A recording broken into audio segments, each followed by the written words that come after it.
The one who died. What, Cesar Romero? There you go. No, Cesar Romero can only do it if you don't make him shave his mustache. Yeah. Oh, I still get a laugh out of that. When you go back and watch, when you were a kid, you didn't notice stuff like that. But No, you didn't. No, I know. Yeah. You get back watching and go, oh my God, he's got a Ron Jeremy. What the fuck? It's like you can't not see it now, when you go back and rewatch that, his white covered mustache. But that's a whole nother subject. We're here to talk about The Killing Joke, an animated movie put out this year based off a comic from a much earlier time. And this one, really takes a trip down to a very, very dark and creepy place. It really does. This is not your happy-go-lucky, Batman, Adam West stuff. No. This is killing. This is beating. This is raping. This is murdering. This is really, really, really dark shit. That's the only way I can describe it. But okay, let's get in. Let's talk about it. Let's get everybody's hey there, hi there, ho there's. All right, let's start with Philip. Good evening from London. Okay, Graham. Hey ho, kiddies. Let's start this party. Beefhead. Perennially riding a pink elephant. Hello. Okay, William. Dana from New York City. Kevin. I'm from Holland. Stop typing. Yeah, Matt Rose. Hello. How are you doing? Mercy. AJ. Hi, from Australia. Texas Tim. Hello. And Susan. Hello from sunny California. Okay, now I just rewatched this one again today, and all I can say is spectacular performances from Kevin Conroy and Mark Hamill, not to mention Tara Strong as Batgirl. And it just still knocks me on my rear when I watch this movie. It's like you've taken Graham's chair. Well, you've taken these two characters and finally said them, you finally just sits down and says, look, sooner or later, one of us is going to kill the other. And, I really want to say, look, before this happens, I tried to negotiate. I tried to say this. I tried to do something about it. But then here comes the Joker who says, oh, yeah, we're going really to the dark side. All right, let's get your guys' views on it, though. All right, let's flip the order around a little bit. Let's start with look at the pointing finger is going nuts. Oh, yeah, let's go to Susan. Hi. The Killing Joke was intense. It had a darkness that most animated movies don't have, and it was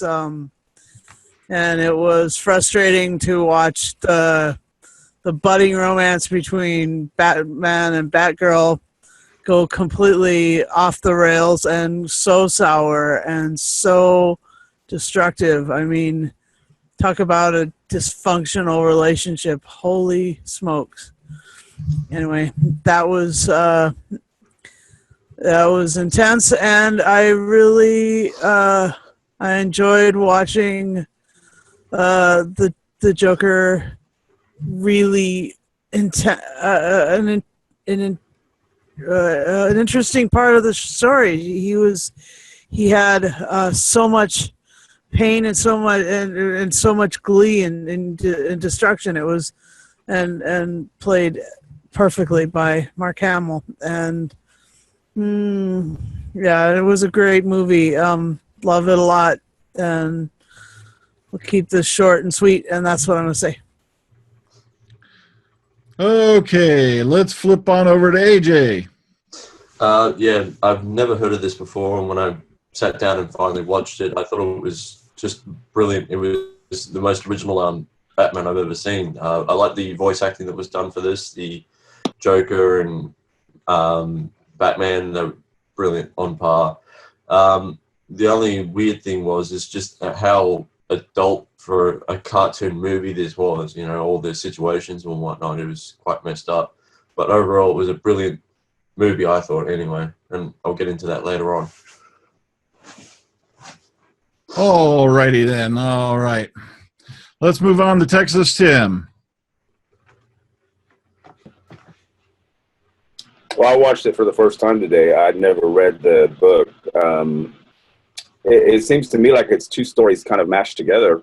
The first half being like the rise and fall of Batgirl, and the second being like a Joker origin story. But it works out really well. I mean, it was very entertaining for an hour and 15 minutes. I like the cartoon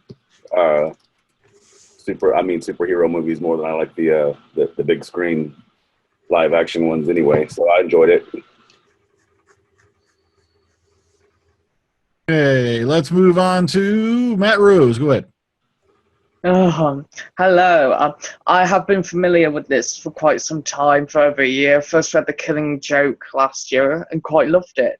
And to know there was going to be talk of a movie for so long, to finally see it brought to life by the cast, it was quite crazy. I understand why they had to add in the Batgirl stuff, because otherwise it wouldn't have fit in for the cinema timing, but I do understand why people have gripes with it as well, like the whole, stuff, but we'll get into that later. But I love it. It's just phenomenal. Just to hear Hamill bring back to life his Joker, and one of my favourite things later on is just that they've finally given him a musical number.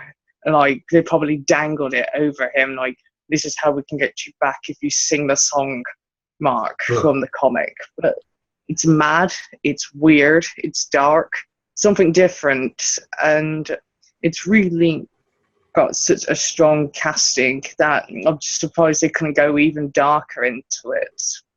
But I suppose they've tried so hard to replicate the comic style too of Brian Bollard, who did the original comic. It's great to see it transition onto the big screen. There are some bits and dialogue that I'll get into later that were my favourites, and some that have got changed, because reading the comic you will notice some things are different. As a fan of The Killing Joke before even watching the film, it's really great to watch on the big screen, and loved it. Okay, let's move on to Beefhead. Your turn. I bought the original book when it came out years ago. I was quite a young guy when I read it, and it was probably one of the first sort of very adult stories of Batman that I read at that age. And the book it's iconic. The images in it are stayed with me, even through to this very late stage. I like. One of the big things I like about it is the pathos. Although there's no one true Joker origin story, the pathos to it is very thick and very palpable.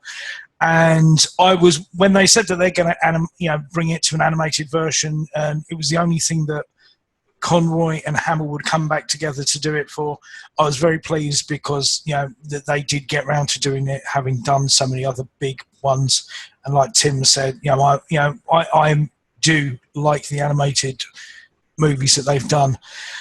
I understand that they had to bolt on the Batgirl thing, but I do have issue with that, to be honest with you. It does seem drawn out, padded out, and I do struggle with the back bonking type thing, because it doesn't just fit in with how Batman is.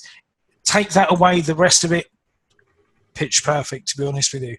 I didn't know how to translate the song, but overall I enjoy it, but I can take or leave the Batgirl story from the start of it.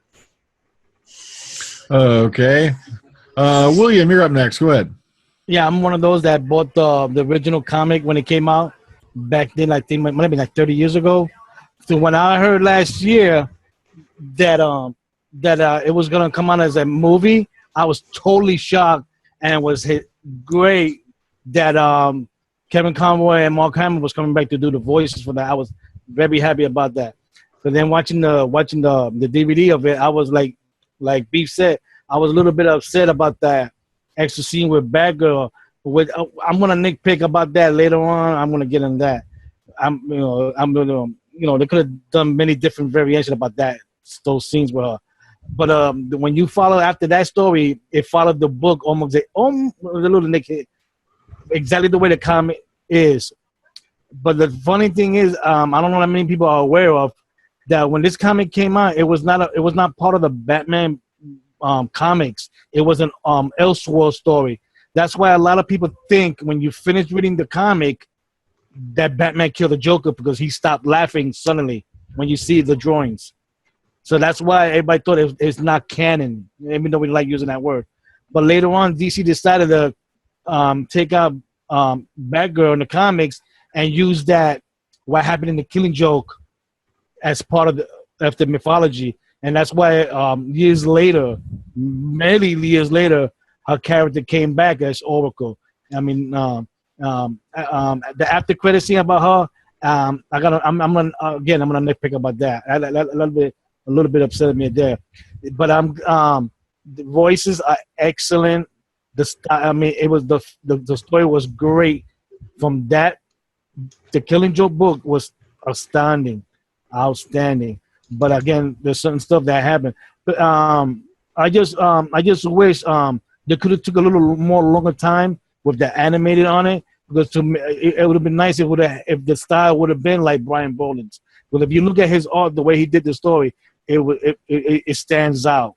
I got nothing against the way the art is, but if you look at Brian Boland's, I wish they could have copied some of his scenes, especially when the Joker took off the helmet and showed his face, how he looked like. That art of that stands out to this day. Because that's why you always see it in T-shirts, in posters, in a lot of ways. Like again, later on, I'm going to nitpick the other stuff. All righty, let's move on to Kevin. Your turn, Kevin.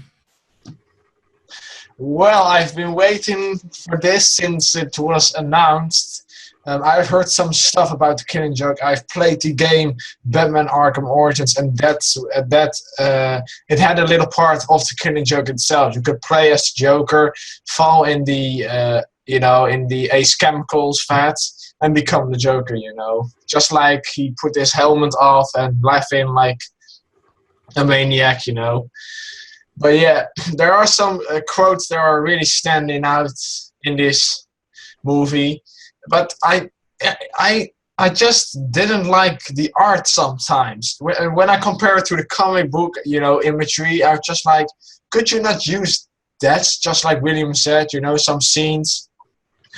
So yeah, it was very cool. And I'm going to do a quote later on in this cast. So yeah. But about that thing with Batman and Batgirl, I was like, well, the first half hour I was like, is this now Killing Joke or is this a Batman animated series episode? And then it happened. I was really like, I probably just expected more violent and dark grittiness, but this was like, what? Holy cow! I was like, what the hell? What is this? This shouldn't have. Done in this movie, maybe later in another movie with Batgirl in it, but not this movie. It totally not suits this film. It was just like, oh, let's have a scene where Batman and Batgirl are fucking for no reason. Yeah, there goes the inform. Well, like I said, this one we're just going to throw the language barrier out because this one's definitely gonna have an adult content. Yeah, but it was also, when she said it was so. Then that boy asked him, how was the sex? It was fantastic. I was like, I know. I know. I'm still trying to erase that from my head. I'm like, wow, Batman girl got down. All right. And even the demon, the statue above was like, oh my god. This is sick. She slid down the proverbial bat pole. Okay.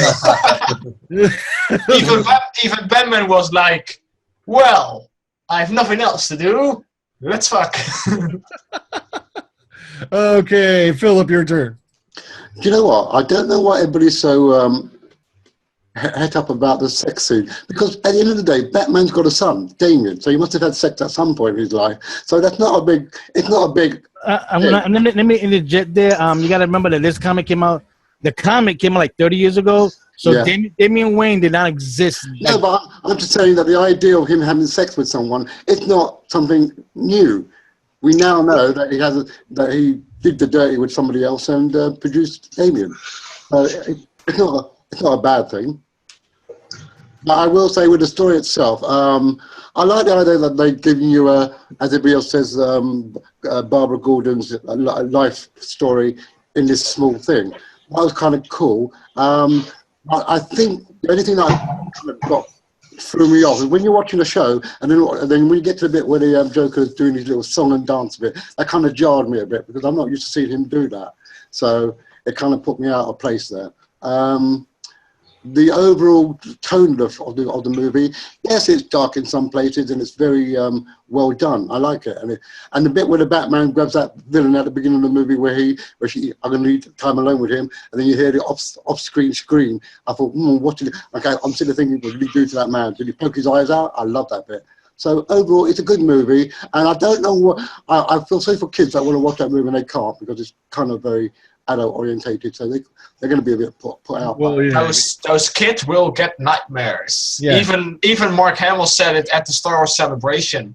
You know, he said, you know, one kid came up to me, I'm so excited for this Killing Joke. Don't watch that.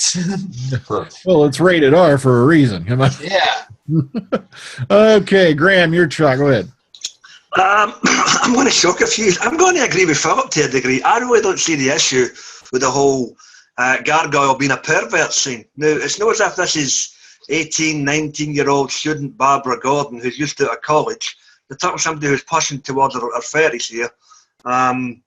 You know, Still in 20s. Well, no, she's older than that.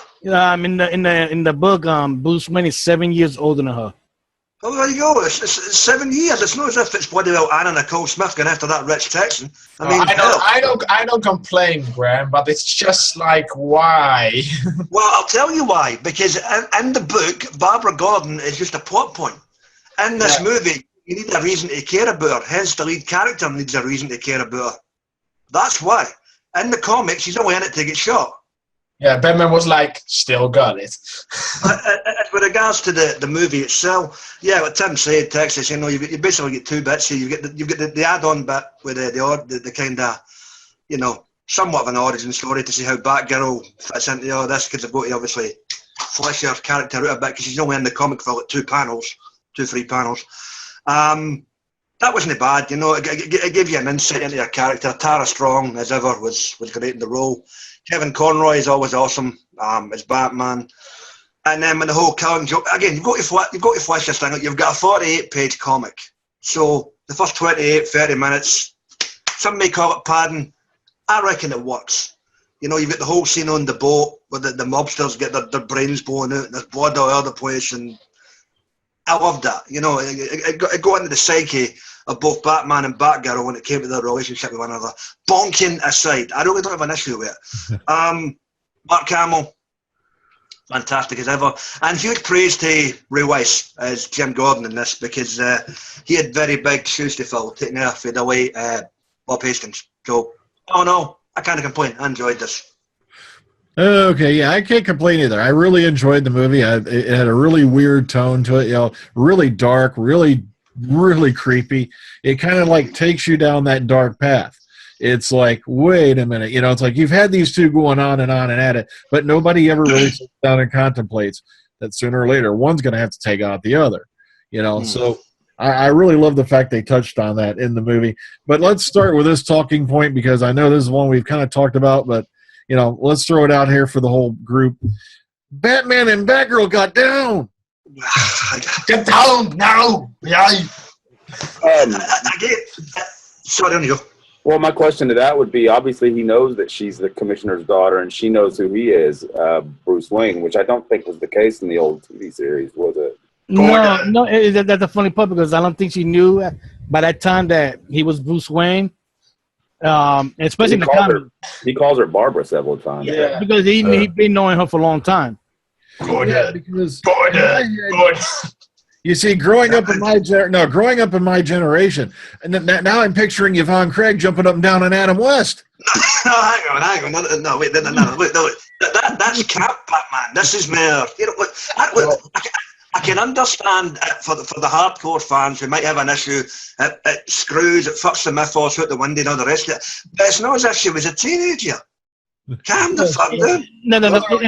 Here's another funny part. This is not the thing is that it wasn't needed, because if you look at the Batman the animated series when they went into Batman Beyond, it was told that the reason why the Dick Grayson and Batman do not get along no more is that Bruce Wayne had a relationship with Barbara Gordon, and she was pregnant and had a miscarriage and could not have kids no more. So that's why they didn't get. So that's this is not you can say this movie is not the first time they hooked up, but the thing is they shouldn't have done this because they could have done it a little differently. For instance, because if you watch the Batgirl storyline, she's after Paris, France, the crime dude.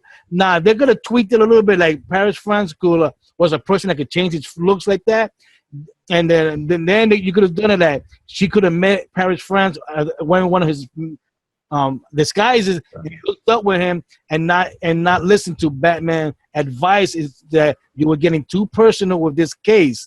See, that would have been better, and that would have gave a good excuse to resign as Batgirl. But her doing that, hooking up, and then almost killing Paris, France, that made it a little weird, so to speak. I reckon they compensated. That's classic dysfunctional relationship right there. The thing is, they never had a relationship. All they did, one at a time, guys.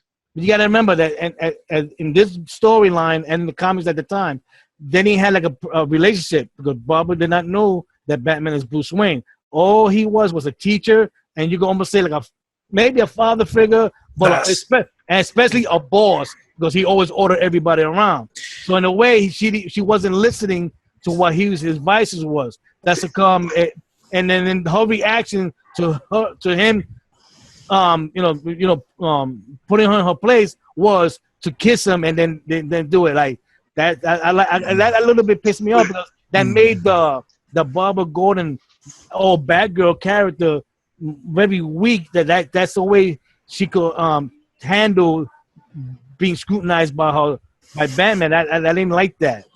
Okay, go ahead, Susan. I just meant that it was classically dysfunctional. I mean, like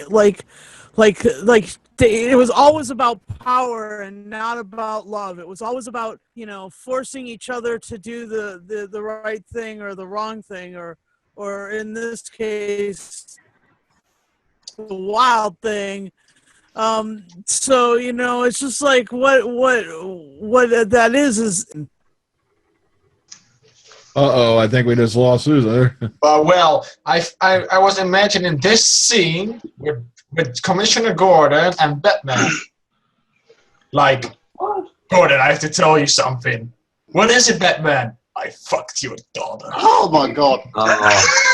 Hang on, wait a minute, hang on. No, but that's such a strong word, all right? I mean, she seduced me. Hang on. I don't think Barbara would ever talk to her father about that. So the main question of that is, even if they had unprotected sex, does that give it room to carry on a kind of like a story thread where she gives birth to? How do you know? How do you know it's unprotected? Martial arts, carrying who's going to wear? Who's going to always be silent, guys? Who's going to put a condom in a costume? No one. He has a utility belt. Yeah, he's got bat condoms. Yeah, right. Look, I'm not gonna. I'm never as militant as in like. I'm going to protest the DC officers carrying flaming torches and everything like that.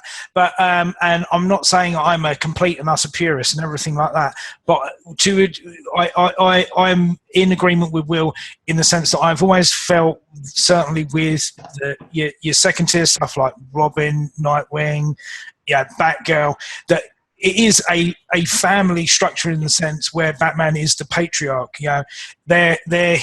He's a mentor to these characters and everything like that. So for that aspect of it to be broken, for there to be that relationship between them, I don't think that Batman as a character would let that go. That he could make the move and go to kiss him, and he could rebuke her and everything like that. But for the fact that it carried on with it, it doesn't necessarily fit in with the character of Batman for me.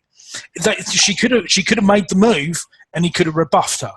Yeah. Well, I can see your point of view, right? But I reckon you're splitting hairs there, nothing here. It was a one-time set deal. Yeah. You know, at the end of the day, Yeah. is it integral to the story? Hell no. To be honest with you, the one thing that did intrigue me, I don't know whether it did beyond the sex aspect, to be honest with you, is where she gets drugged and she locks herself in the safe, and Batman shows up and takes her out before the cops show up, and then he shows up with what looks like a Starbucks. I'm thinking, I want to see the scene in the coffee shop where he walks in there and orders a Grand Vente or something like that. I need a soy latte. Well, I think is it like you guys mentioned, a lot of this stuff was tacked on to give the character of Batgirl development. Because to be fair, the first half hour feels like the story of Batgirl. Yeah. How do you want your coffee? Dark as the night. Yeah. And Batman takes kind of a back seat throughout the first half, and then like I said, the second half is a completely different story about the origin of the Joker.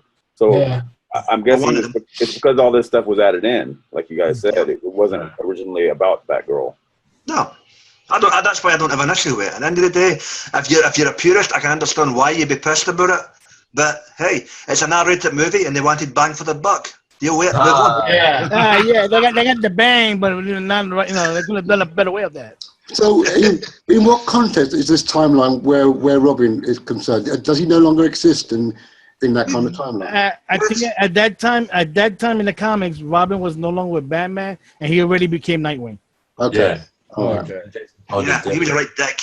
Now, I got a quick one. If I remember right, in Batman Beyond, they did that movie, was it Return of the Joker? Yes. They were kind of bouncing off of this, weren't they? Saying that he killed the Joker and that during that last fight he had injured Batman's knee, and that's when all this took place, and then Batgirl wound up becoming Oracle at that point, wasn't it? Yeah. Okay, I was just making sure. And Return of the Joker. That was a different timeline. She was a commissioner. Ah, that's right. Yeah, okay. It's been a while since I watched it, but it seemed like to me, they were picking up on the fact that Batman did kill the Joker. Because that's one next thing I wanted to bring up was the ending to the movie. It's kind of like a Lady or the Tiger type of deal. They kind of leave it to the audience, in the movie at least, saying, look, did he end up killing the Joker? Because they end up sharing that laugh, and then, of course, the laughter dies off as the credits start to roll. And it kind of makes you wonder, do you think he did kill him, or... You never know. Whoa, one at a time. In my opinion, in the movie, no. He did what Gordon wanted to, and by the book. In the comic, I say he did kill him. Because if you see the way the drawings is of the Joker laughing, it suddenly gets cut off. So I say in the comic, he did it. Because remember, back then, it was not continuity. It was an Elseworld story. That begs the question for me: is the Batman character throughout the comics or the movie? Is he the killing type though? Character? Does he kill? Not necessarily. That's why. I question why they left it ambiguous, because you're right. It does seem like he could have went either way. But I mean, wouldn't he have been really pissed that his girl got shot like that, and that what the guy did to the commissioner as well? Even though the commissioner told him do it legally or whatever. I do think it was implied that he probably did kill him. I haven't read the book, but no, I'm going to get the book. It's an eye for an eye, but in a sense, she still survived, so she's not dead. So I don't think it warrants him killing him just for paralyzing her. Yeah, Philip got a point there, because he was in the hospital when she woke up like that. So so he had no really good reason to. Remember, the Joker didn't know who Barbara Gordon was, or he knew that every week her father meets her. And they have dinner together, so that's how come he knew both of them was there.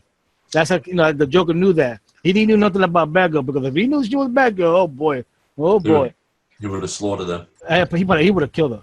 But so basically, the aim of the Joker shooting her was to get at Gordon, not at her. Was to get at Gordon. That's right. Yeah. That's a come. Again in the comic, when he takes her clothes off, he just takes her clothes off completely to take pictures of her.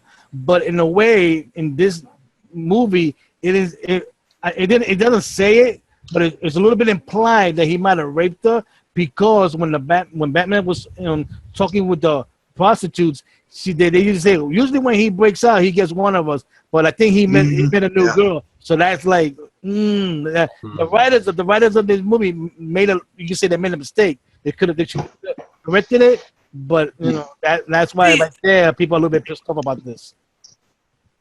Go ahead, Susan. See, the thing with like that was that the thing that was like that was that she was that was probably one of the reasons that they made the sexual relationship between Batman and Batgirl earlier, because of the violence and the rape implied in the later scenes. That remember is As a yeah, I don't know what you say, but counterpoint. yeah, but that's remember the Joker doesn't know who Batman or Barbara Gordon is. That's how come in the comic it didn't happen. But the way the writer of this movie, it made it implied that he raped her, which is a mistake because this is not the way the Joker is. He doesn't need a girlfriend or a sexual partner. The only reason why that came out now is because of the creation of Harley Quinn like that. That's a squeeze. But if you follow back then, he didn't need any girlfriends like that. So that's why the writer made a mistake by putting that interview of Batman with the hookers in there. You know, that made it bad because it made it look like, well, he really got a girlfriend. And he had Barbara Gordon. You know, to be fair, Will, again, Will, you're one of the purists, and if you think that's a mistake, that's fine. I just put it into a writer's going to tell a story they want to tell. You don't like it, I don't like it. I think it was kind of implied with the scene between him and Detective Bullock when he was in the room, you know, when she had just come out of surgery, that, you know, basically he kind of says, you know, something more went on because he's the one who tells Batman that they found her in a state of undress, and it's kind of implied that something else took place. Because that's where I got the vibe that, okay, Joker went a little on her. Yeah. But for me, I don't necessarily have a problem with that either, because I do feel that adds to it in the sense that, because this is what Joker, the point that Joker tries to make within this, you get in the comic book and in the movie, and it's both done equally well in that end part, is that everyone is sort of like one really bad day away from losing it or casting aside their principles, which is why you get to the point at the end with, you know, did Batman kill the Joker or not? It's sort of, did he abandon that principle that he has always held dear? The idea of he won't take a life, he'll do it by the book. It sort of has, you don't know at the end whether actually Joker has won at the cost of his own life, or whether it's sort of Batman has stayed true to his principles and disproven the point that was trying to be made. So it's very clever in the way it's done, but I don't feel the implied aspect of it does. It gives a good mechanism, I think, for trying to stress what happens to Jim Gordon. I wish there was a bit more, perhaps, of Jim Gordon sort of really losing it, because he doesn't seem as readily broken as I would have expected him to be. And I think you get more of that in the comic. That's one thing I think you get done better in the comic, the aspect of how much Jim Gordon gets broken down. Okay, let's go to AJ then Graham, because AJ's I was going to say, I think actually Jim Gordon was broken in a way when you think he says, do it by the book, you know, take him in, arrest him, put him in jail. I was thinking maybe after that, the commissioner was then going to go after Batman, because technically Batman is not a deputized lawman. He's a vigilante. He's doing things outside the law with for the law. Yeah, but the thing is, if you notice during the storyline that the bat signal is being used, so Commissioner is calling on Batman on the hard cases that he cannot solve. Especially when you're dealing with characters like the Joker and all his other arch enemies like that. Yeah. But that's before the Joker broke him, saying things have to be done by the book. Yeah. But he's only implying for the Joker situation. Anything else, he'll be fine with. I'm saying after the fact that Joker really mentally screwed with him, I reckon that maybe the commissioner might go after him after that. No, nothing else came out after that with the commissioner. You know, because if you notice after the prologue, he's on the phone with his daughter, you know, making sure she's all right like that. So, so he's all right. That was my bad miss. He kept some of his marbles. He'll have a convalescent period after that situation, and then he'll be back to his normal Commissioner Gordon. Well, that was the point, that they proved the Joker wrong, because he thought he could drive anybody crazy as him. Yes, that's what Batman tells him at the end. You're wrong. Not everybody's loony like you. Okay, well, my bad then. All right, Graham's had his hand going up for a minute here. Go ahead. No, I was just now that Beef touched upon the Jim Gordon scenes. A wee shout out to Mark Hamill's wee midget minions who were like half naked and yanking them about with the collar and all the rest of it. I found that quite amusing. So yeah, I still want to do a quote from the Killing Joke, if I may. Go on. Who? All right, I don't know. It's going to be my first time, but don't judge. But all right. Okay, I'm ready. No, why? It's not that weird. All right. Memories so treacherous. One moment you're lost in a carnival of delights. It's a really bad impression, but I just going to keep on going. With the pointed childhood aromas flashing, fuck you, Philip. Flash into the young puberty. All that sentimental candy floss. And then comes the good part, which I lost.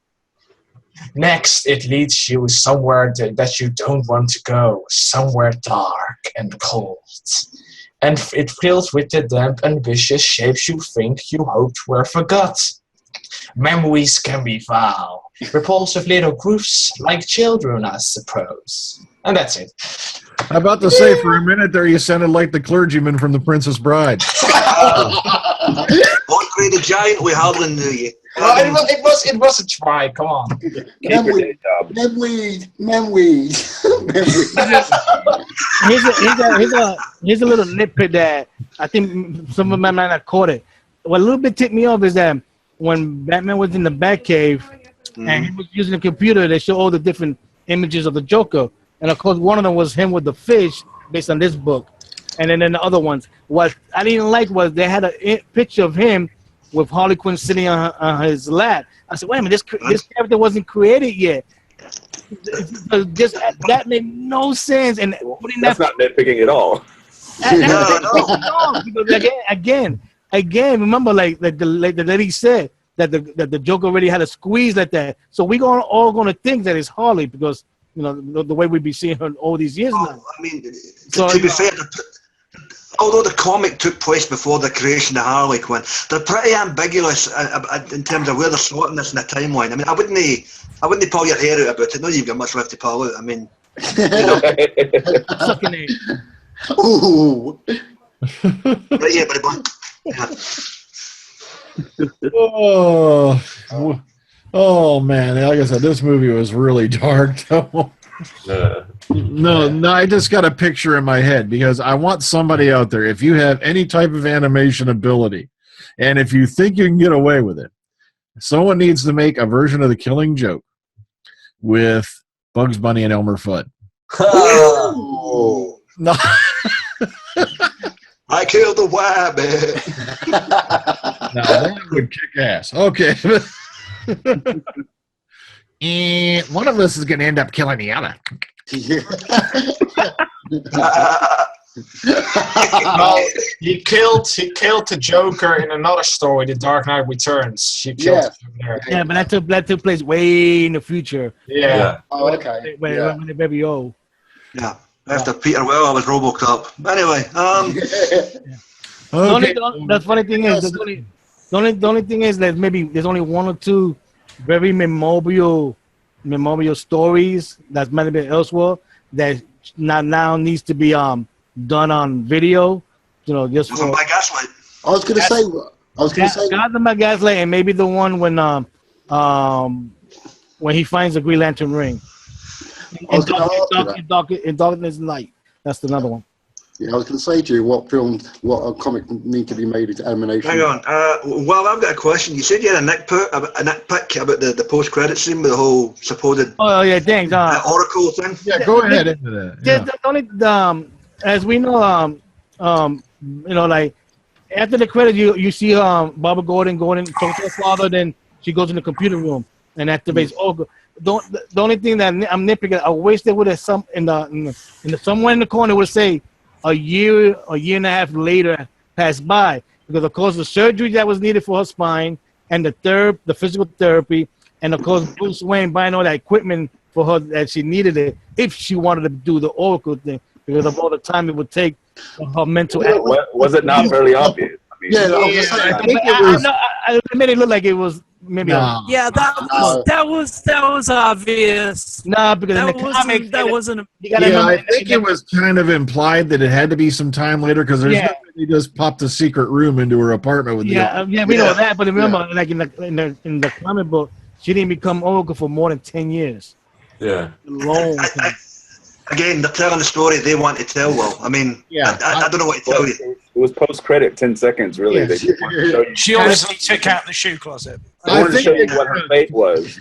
Yeah, I think they kind of threw that in just as a flourish, just to add on. No, but they're gonna add in the top like sometime later, like that, you know. To be fair, but you didn't need that. It's self-explanatory visually. to be fair, I think they just threw that on there to basically say, look, here's, you know, sometimes Story, we wasn't might come back with Tara Strong with some Oracle stories. That's all they were saying there.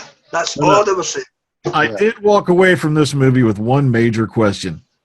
Did I have to see Jim Gordon naked? You know what? I was hoping for a bit more darkness to that situation where he gets a bit more abused than what we just saw. Yeah, it happened more in the comic that he got abused more, and we saw not only the photos of Barbara, but Commissioner Gordon's butt cheeks. So. to be fair, Philip was kind of hoping for a John Wayne Bobbitt type situation. I kind of, Philip, I hate to break it to you, but I think the minute that the strap-ons come in, you're looking at NC. Okay. I have a question, though. Oh, go ahead. You guys implied that they had to lure these actors back for this, or for some reason. Why is that the case? Why have they not done the roles in so long, or whatever? No, to be fair, they've done them on and off, be it the TV series or video games. But Mark Hamill seemingly retired for the role a few years back, and he's been banging on about I only come back for the Killing Joke. I don't think Conroy ever retired for it. He wasn't always available for every project. Hamill said it put a lot of strain on his voice because obviously there is quite a bit of a heavy rasp to it. Yeah. And I think if you look at the voice cast list to it, it's such a sort of big book as it is. It's sort of like, if they say we're going to do this, then I think, if it's a Field of Dreams type thing, if you build it, they will come. And if you look at the voice cast list, you've got like, her gay best friend is Nolan North, who, if you're a big video game fan, he's the voice of Nathan Drake on all the Uncharted games and everything like that. You've got the guy who's Bender from Futurama doing just like he does like voices in it. It's a case of you have something like this, which is, I think it's probably one of the last big books that they could probably do on its own, apart from maybe something like Son of the Demon, which I don't think they've done.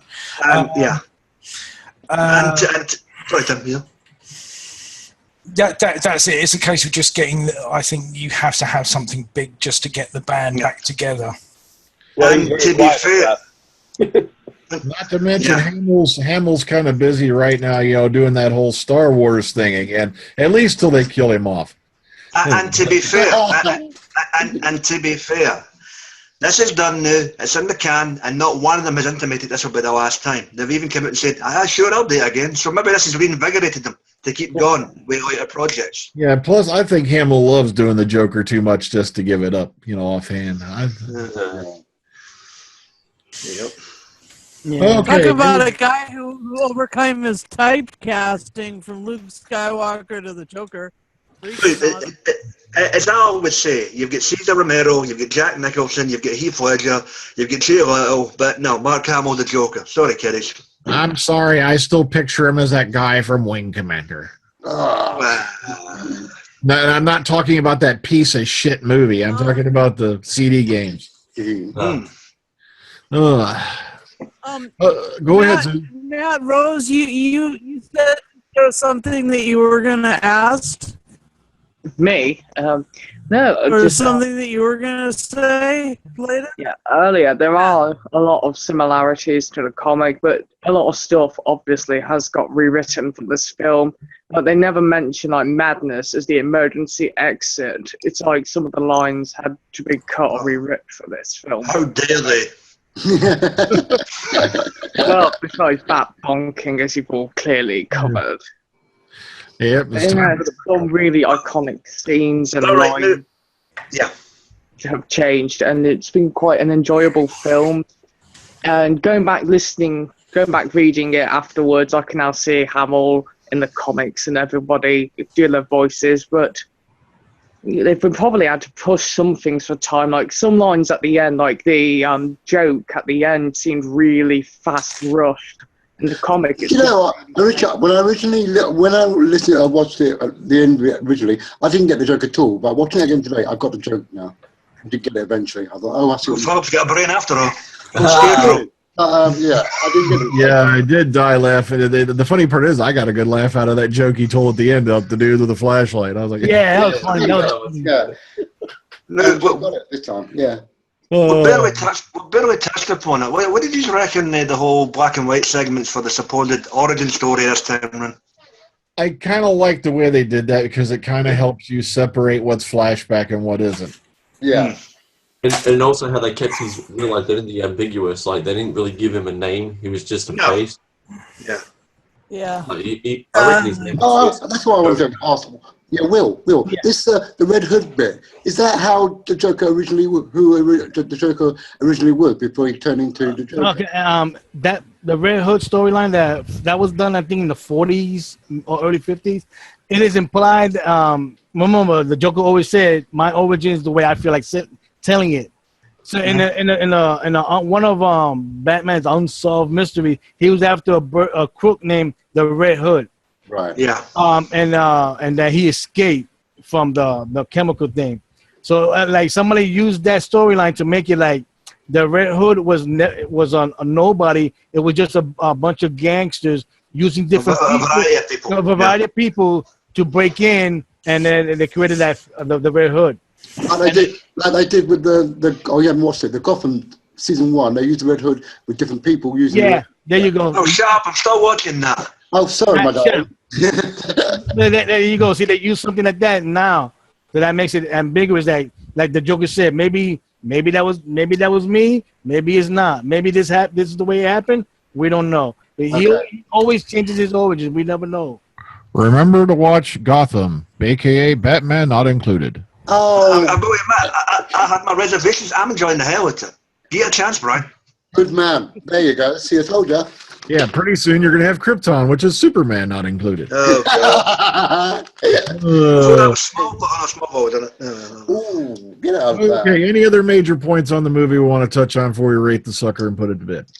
I like the No, is that it luckily they did made it a rated R movie. And that you got to give them props for that. It had to be rated R. That's a good. Would that be the only movie that would be made that way in the Batman animated franchise? Who knows? Yeah. Yeah, Because- I think this was the first time DC ever put out an R-rated animated movie. Okay, so there won't be any more like they can't. And the second time it's had a theatrical release after, was it Mask of the Phantasm or something like that? wasn't it? Fantastic. Yeah. Plus the fact that when this one first got its, they were doing a limited cinematic. Next thing you know, boom, they had all these, like, I can't remember how many 100 theaters suddenly started showing it after that. They had to add a second date to it. Yeah. Yeah. So it was that much anticipated by the fans. We were looking forward to seeing it. That they had to add all these screenings. But thankfully they did, to a certain degree, stay faithful to the source material and do that, because I don't think you could do that realistically and it not be rated as it was. So Yeah, definitely. You have things like Deadpool and potentially the reissue of BVS to thank for that. But yeah, there is a market for that now, that you can have something of more adult themes contained in this story. I concur, Beefy. And just to pick Will up on his point earlier about the animation, not exactly matching certain scenes with regards to the original artist. I saw an interview with the producers of this thing, and they said, "Well, we tried to mimic it as best you could. You just can't duplicate that said artist. They tried what they could, but you know." I thought it was good. Yeah. I know. I didn't hate the art, but I wish, like you said, they would try to emulate. They do it in certain scenes. The Brian Bowler art. I said I wish they would have took a little more extra time to do more of it. Especially the scene when the Red Hood removes their helmet and you see the Joker face, and then he's crying blood and out of his eyes and mouth like that. When they come the chemicals back, the fact. Okay. Yeah. Yeah. They have to make it move as well. It's gonna, you have a lot of movement instead of just the page. Yeah, the single screen. Okay. Well, we've talked about it. We've ranted on a little bit about it. Let's go ahead and let's rate the sucker, and we'll put it to bed, shall we? All right. Starting with Philip. I enjoyed it. It's a good little movie. I've never read the comics. I didn't know what to expect, and when I watched it, I was quite pleased with it. Apart from the Joker singing bit, that put me off. But I'm going to give it a good 9.5 out of 10. All right, William. Okay, the part with that follow the Killing Joke, I give that a 9.5 out of 10. Now the part with Barbara Gordon's that could kiss my ass. So combining, I don't care, kiss my ass too. So combining these two stories, I'm going to give it a 7.5 out of 10. All right, Kevin. I'm probably going to give it a 9.5 out of 10. That half hour should maybe not have been in there, but it helped the movie a little bit, characterization and for Batgirl, They just put that in to justify the high price of the DVD. Really? What? Come on. So yeah, I'm going to give it 9.5. I loved it. All right, Susan. Well, I've never really been a super big animated movie fan. That's for me.